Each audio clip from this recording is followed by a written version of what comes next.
২৬ দফা এবং জুলাই জাতীয় সনদ এগুলো সরকার পর্যায়ক্রমে বাস্তবায়ন করে চলছে। এখন এই বাস্তবায়ন করে আমরা কথাগুলো বলছি, আসলে চলছে কিনা, সরকার বাস্তবায়ন করছে কিনা, এই কাজগুলো মানুষ জানতে পারবে আপনাদের মাধ্যমে। আপনারা যেভাবে জানাবেন, আপনারা যেভাবে জানবেন এবং যেভাবে জানাবেন সেভাবেই সরকার, তাহলে জনগণ জানতে পারবে যে কাজগুলি কতটা হচ্ছে। একটা বিষয় কিন্তু আশ্চর্যের বিষয় যে আমরা যে উন্নয়নের গল্প শুনেছি, সেটি আসলে কোথায়, উন্নয়নটা কিসের হয়েছে? আমাদের অনেক জায়গায় অবনতি হয়েছে, অনেক জায়গায় অবতীর্ণ হয়েছে। ফ্যাসিস্ট গভর্নমেন্টের সময় যে সমস্ত যা অবস্থা হয়েছে আপনি ভালো করে জানেন, নতুন করে বলার কিছু নাই।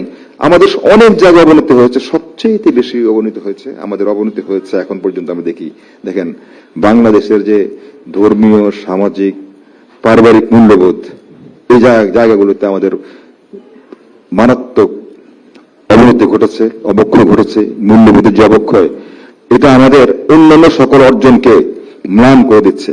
আমার ধারণা আপনারা এখানে যারা আছেন, ভাই আছেন, বোন আছেন, মা আছেন, বাবা আছেন, আপনারা প্রত্যেকের পরিবারে বেড়ে উঠছেন, বড় হচ্ছেন, আপনারা আপনাদের সন্তানদেরকে দেখছেন সামনে, আপনাদের সামনে হয়তো সন্তানরা চেঞ্জ হয়ে যাচ্ছে।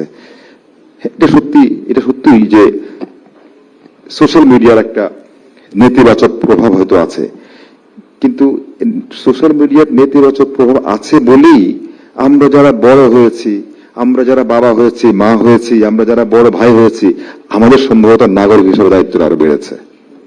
এই সরকারের সঙ্গে জনগণের যে সম্মেলনটা হচ্ছে যে সৎ উদ্দেশ্যে, এই আজকে যদি একটা বর্জ্যমুক্ত বাংলাদেশ হয়, এটাকে শুধুমাত্র বিএনপি গেলেন হবে, আপনারা যারা হবেন না, যারা বিএনপিকে সাপোর্ট করেন না তারা হবেন না। এর সঙ্গে থেকে অনেক লোক আছেন, আমি জানি নিঃসন্দেহে আপনারা দলটাকে বিএনপিকে সাপোর্ট করতে হবে না।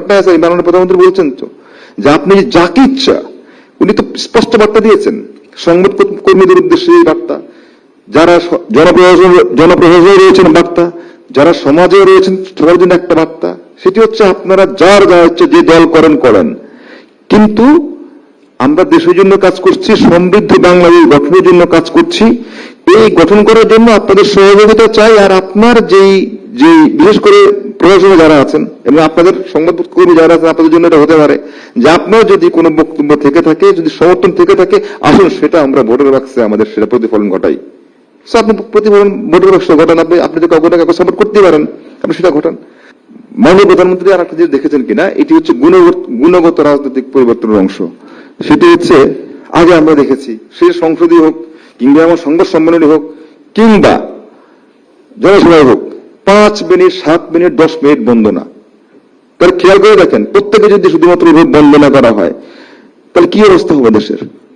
আমরা হিসাব করি যে সংসদের আগে কথা বলতে 1 মিনিট কথা বলতে কত লক্ষ কোটি টাকা যায়, তাহলে দুজনই বন্দনা করে কত কোটি টাকা আমরা সংসদে নষ্ট করেছি, মানুষ নষ্ট করেছে, এটা খেয়াল করি না? আমরা করেছি না? মাননীয় প্রধানমন্ত্রী দেখবেন সেই জায়গা থেকে বেরিয়ে এসছেন, সেই যে অপসংস্কৃতি, ওই জায়গা থেকে বেরিয়ে আসছেন, বন্দনার কোনো সুযোগ নেই।